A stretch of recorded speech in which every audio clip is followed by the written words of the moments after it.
Olá, pessoal. Eu sou a Madalena Leandra e eu vou trabalhar com vocês o módulo de estética do nosso curso Teatro na Quarentena. Então, pode passar. Então, os pontos chaves para a gente pensar a estética, tá? A gente pode voltar lá na primeira aula, no primeiro módulo do Juliano, e lembrar que ele falou sobre o tema e o conceito, né? De como a gente faz para pensar no tema da nossa peça, do nosso espetáculo, e o conceito por trás disso. E se a gente pensar que a articulação desse tema e desse conceito gera o conteúdo que a gente quer mostrar, a gente pode pensar que a forma que a gente vai mostrar esse conteúdo é a estética. Então, a gente tem ali o tema, tem o que a gente quer passar com esse tema, né? Todo o que tem por trás desse tema, e como a gente vai fazer isso cenicamente. Quais os elementos que a gente vai utilizar, cores, figurino, maquiagem, som, todos os elementos que vão compor a cena, isso vai ser a forma, que é a estética, né? E a gente, essa estética que a gente cria é o que é chamado de beleza, né? A estética é a beleza. E beleza, ela é muito amplo, né? Quando a gente pensa em beleza, normalmente a gente pensa em bonito, mas a estética não é necessariamente o bonito, não é só o bonito, né? Ela é aquilo que vai te causar uma experiência estética. E a experiência estética, ela é aquilo que te emociona. E também emoção, é bom pensar que emoção não é aquilo que vai te fazer chorar. Emoção é muito amplo, é aquilo que vai te causar uma moção, vai te mover, de certa forma. Então, emoção pode ser aquilo que te causa um desconforto, aquilo que te causa repugnância, aquilo que te causa medo. Isso tudo pode ser uma emoção que é uma experiência estética também. Por isso é sempre bom pensar que estética não é só o bonito, mas isso a gente vai ver mais para frente. Pode passar. Então, o que é estética? Em 1750, o Alexander Baumgarten cunhou o termo estética como uma disciplina filosófica, né? Ela inicialmente foi como que chamada de filosofia do belo. Isso depois teve alguns problemas em relação ao belo, justamente pelo que a gente estava falando, de que estética não é só o bonito, né? E daí depois mudou, né, esse nome, de certa forma, para um estudo do campo estético, né? O conceito de estética se alargou aí para o estudo do campo estético e não só do belo. Então, estética vem do grego aestheticus, que significa como aquilo que pode ser compreendido pelos sentidos. Próximo.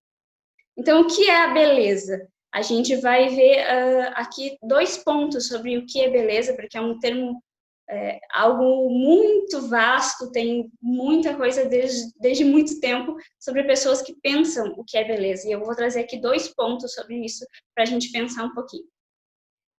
Então, vamos ver o que o Plotino, né, o filósofo Plotino, falava de beleza.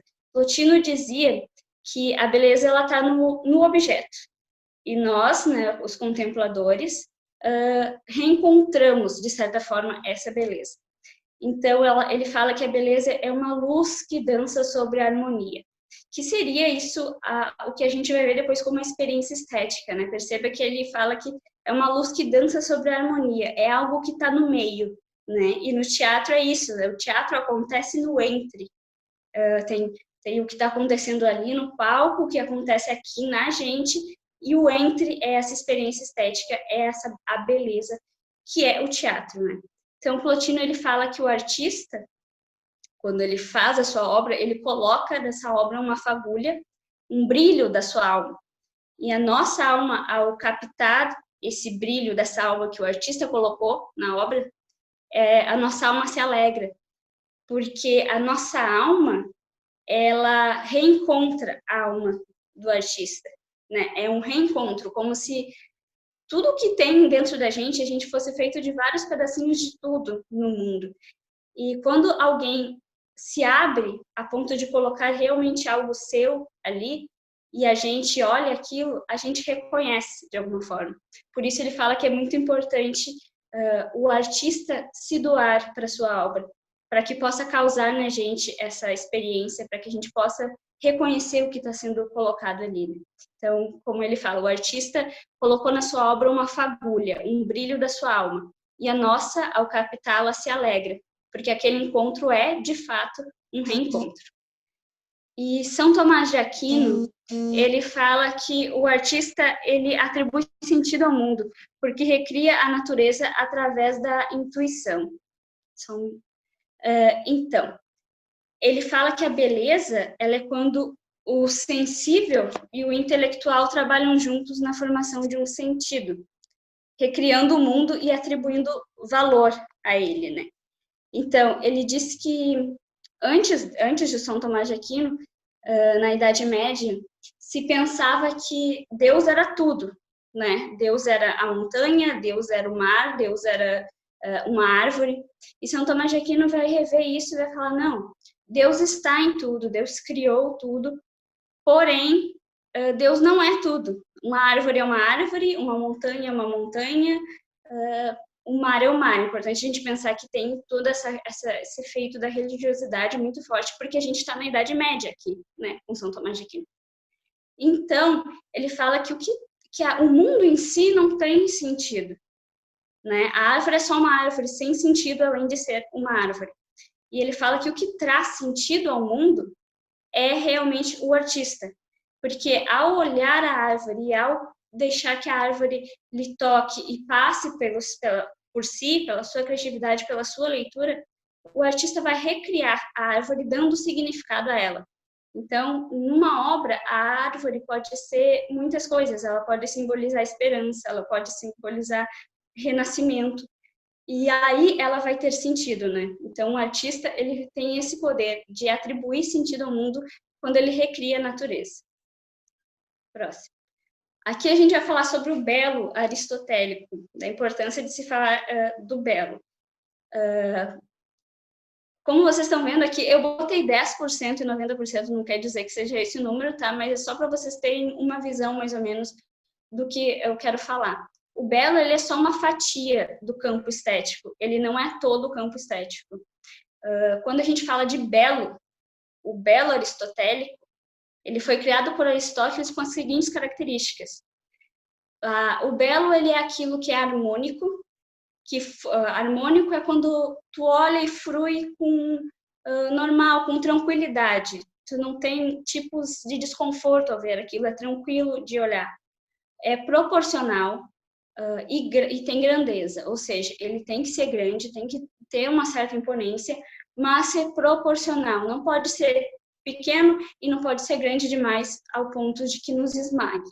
Né? Que seja uma grandeza que nos esmague. E tem que ser íntegro, inteiro, tu tem que conseguir ver aquilo por completo. Isso é o belo aristotélico, tá? Como eu disse, é só uma fatia do campo estético.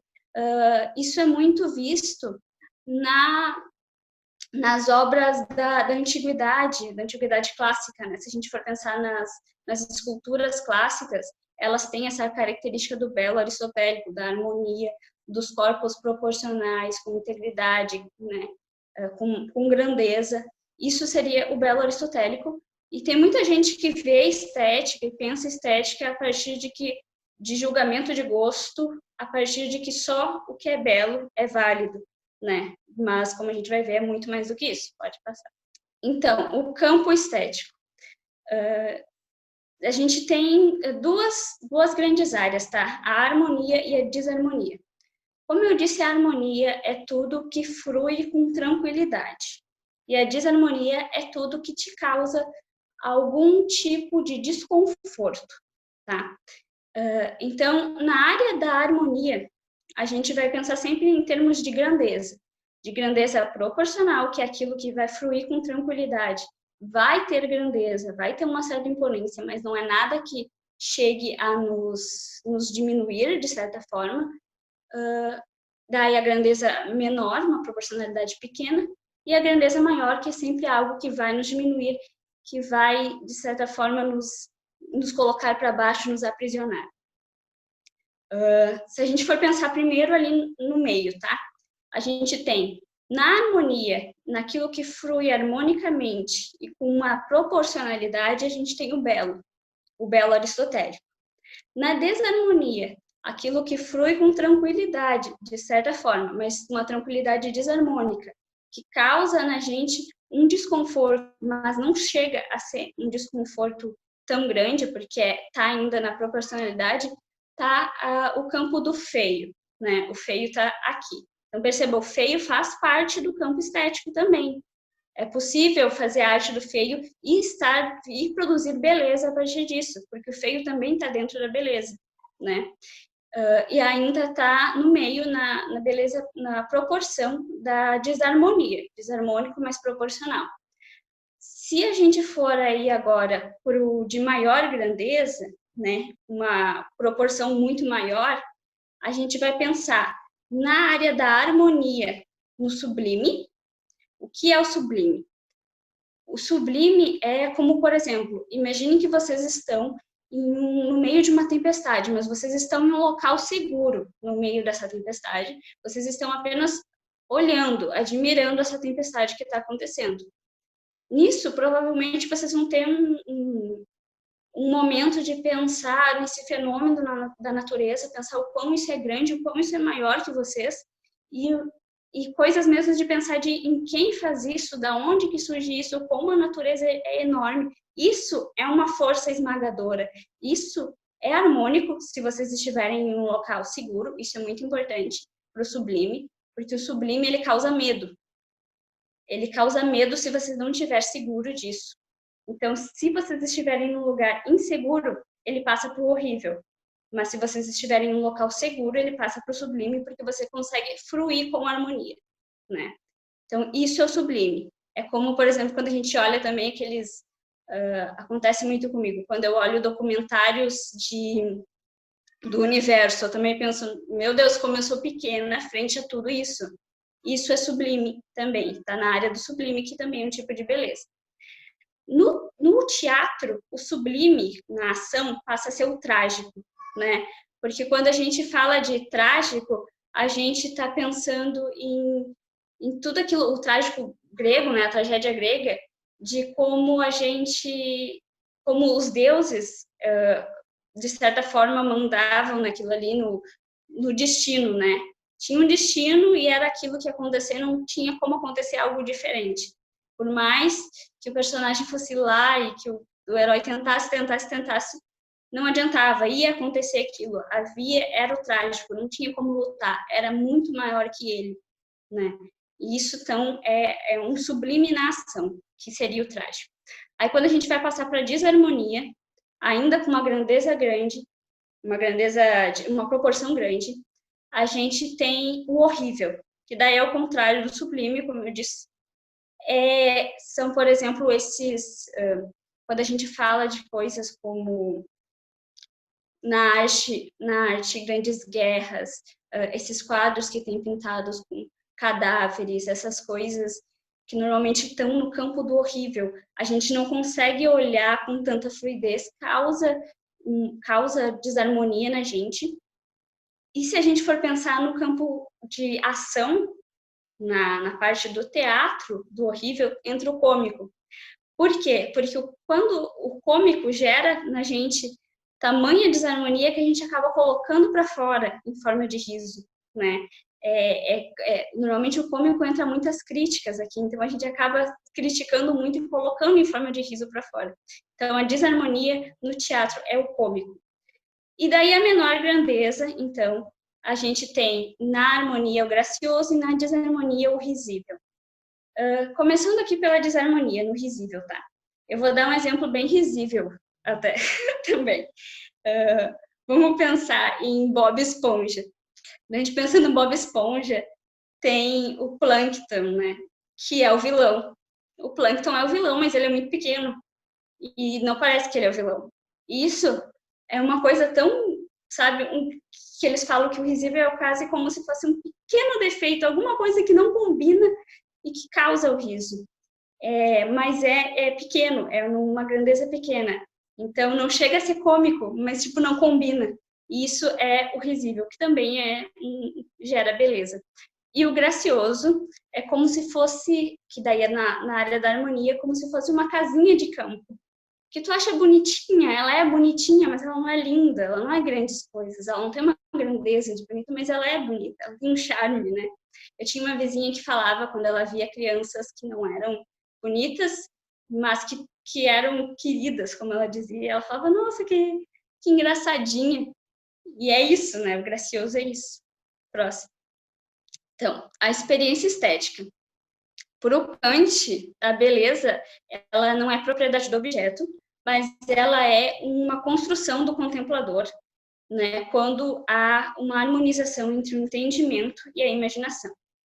Então, quando eu vejo uma peça, quando eu vejo um espetáculo e eu compreendo, aquilo me bate de uma forma que eu consigo compreender, e a minha imaginação consegue me dar suporte para essa compreensão, aí acontece a experiência estética, aí acontece a emoção, aí eu vou conseguir ter movimentos dentro de mim para que surja essa experiência estética. Então, para se discutir experiência estética, a gente precisa diferenciar 3 tipos de juízo. O juízo de conhecimento, de gosto e de agradável. O juízo de conhecimento, ele sempre vai prever uma unanimidade se tu conhece o objeto. Por exemplo, se for uma flor branca, uma rosa branca, e tu for perguntar para todas as pessoas que já conhecem essa rosa branca que cor é essa rosa, as pessoas vão falar que é branca. Porque se conhece a rosa, tu conhece que ela é branca, ela vai ser branca. O juízo do agradável e do gosto, esses são os mais importantes que a gente mais difíceis um pouco de explicar, que é, por exemplo, se você tem 2 pratos de comida, um prato você ama, é o que você mais gosta de comer na vida, e o segundo prato é alguma coisa que lembra algum prato de vó, ou que lembra a sua infância, ou que lembra algum momento específico da sua vida, um prato que você tem uma afetividade envolvida. Mesmo que não seja o melhor prato do mundo, mas tem uma afetividade. Provavelmente, quando você for experimentar os dois, você vai gostar dos dois.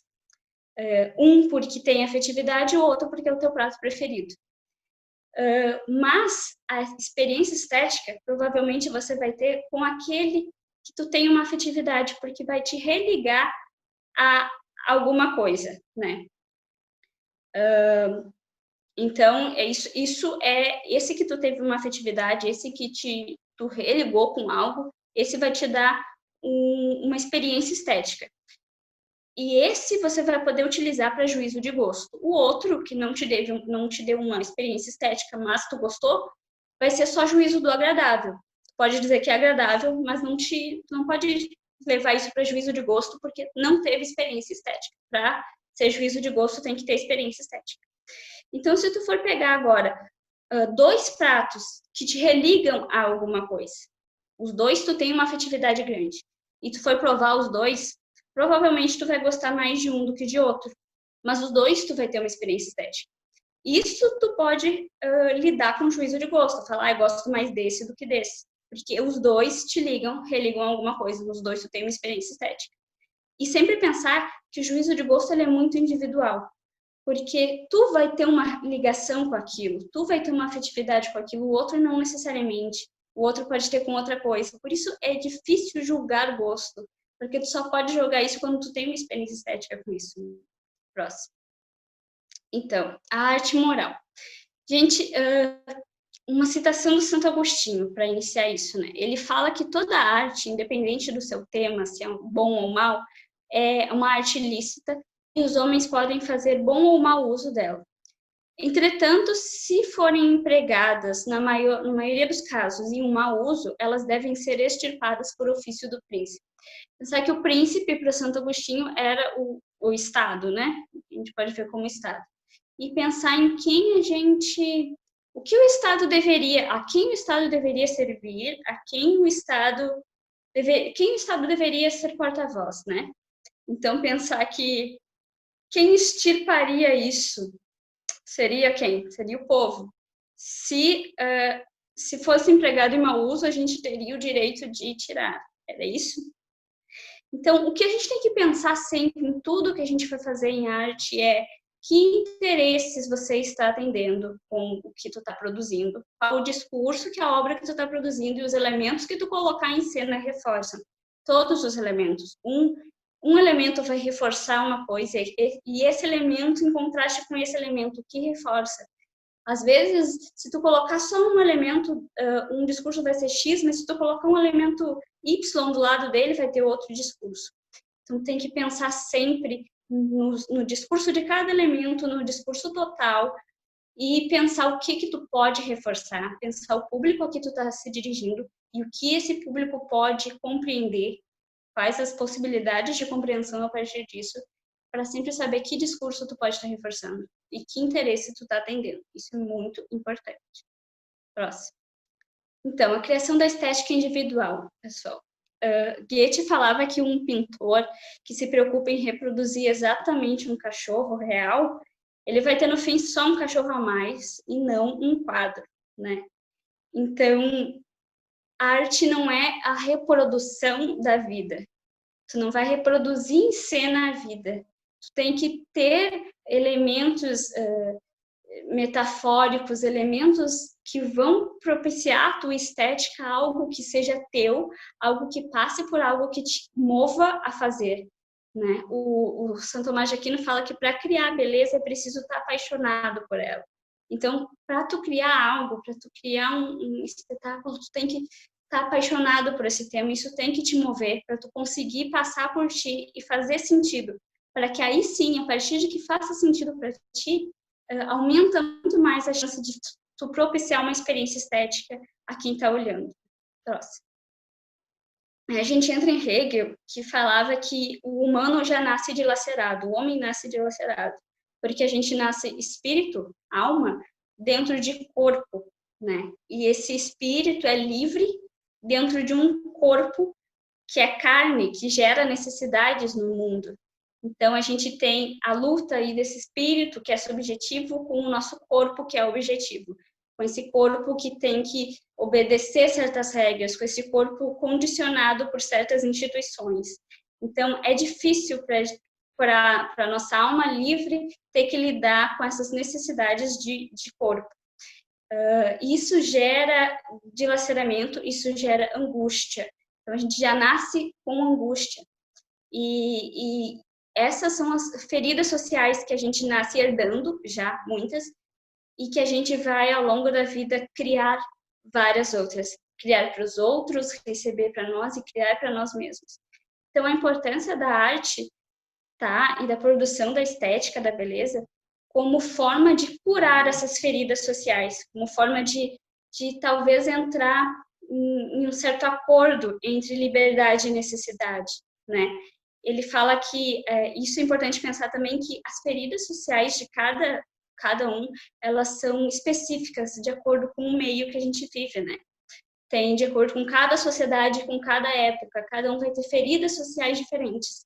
Então, por isso que a beleza, a estética, ela é fruto de cada época e de cada sociedade, porque ela vai passar por essas feridas sociais específicas de cada meio.